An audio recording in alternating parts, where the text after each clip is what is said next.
Welcome back. Today on Hooves and Homes, we're going to talk about misrepresentation. Okay, before we delve in to discuss misrepresentation, I'm talking about misrepresentation in terms of real estate. And I'm going to read you this definition so you understand that I'm linking the misrepresentation with the form I'm going to discuss with this definition. And this is for selling agents, buyer agents, sellers who are filling out the form, and when buyers are interpreting what they're reading. So misrepresentation when it pertains to real estate is the following. Misrepresentation in real estate refers to providing false or misleading information about a property or transaction in order to deceive or manipulate parties involved. This can include misstating facts about the property, omitting important details, or providing inaccurate information about the terms of the transaction. Misrepresentation is considered unethical and can result in legal consequences for the party responsible. So just this month, I did take the 4-hour required course to learn, and we discussed a lot about this resident property disclosure. And I'm going to read directly from the disclosure that you are going to be completing with your listing agent, who should not be filling it out for you, but providing guidance so you understand what your role is and what your realtor's role is. It states that if you check yes for any question, you must explain your answer and either describe any problem or attach a report from an attorney, engineer, contractor, pest control operator. Now this is where it becomes a little confusing and up for discussion. On the form, it says, is there? And many sellers and realtors are like, well, there's not. It's been fixed. And this question came up during our class. And the instructor did say, we don't know how far back and what does it mean if your home was built in 1970? Should you go back to the 1970s that you knew? And that's the gray area.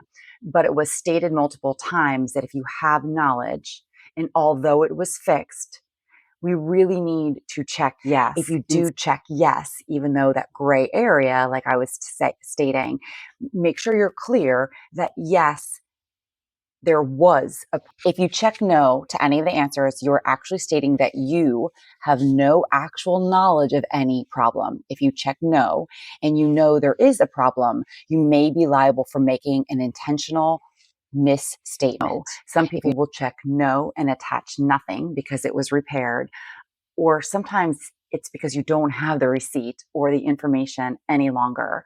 And if you do check no, I recommend as a realtor to still provide that information or let your client know. You will still be letting them know that the roof was replaced in 2018 due to a leak, but you don't have that information.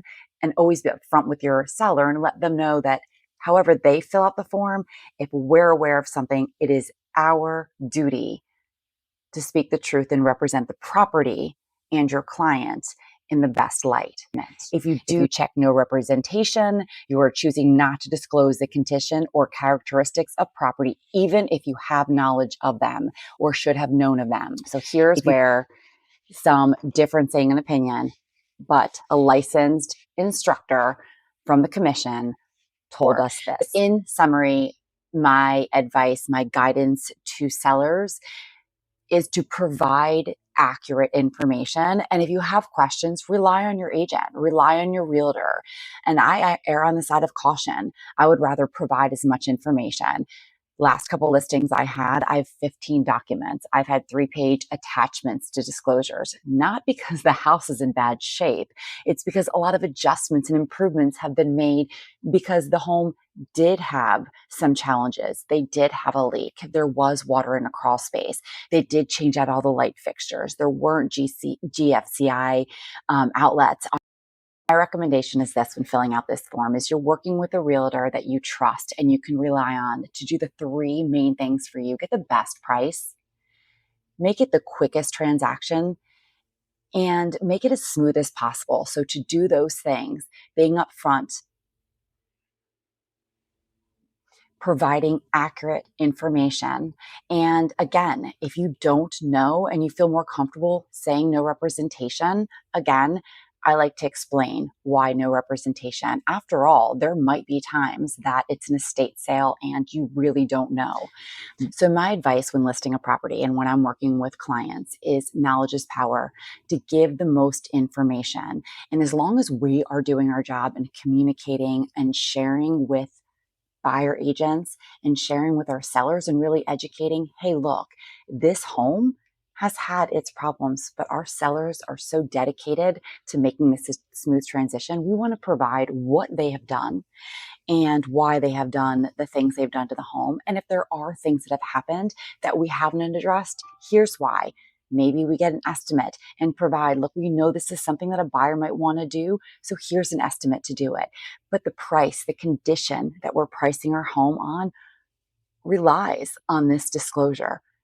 Be upfront, be honest, do your homework, work and partner with an agent that's going to do their homework, but represent yourself. And as a realtor, represent your clients to make it a trustworthy transaction for all parties.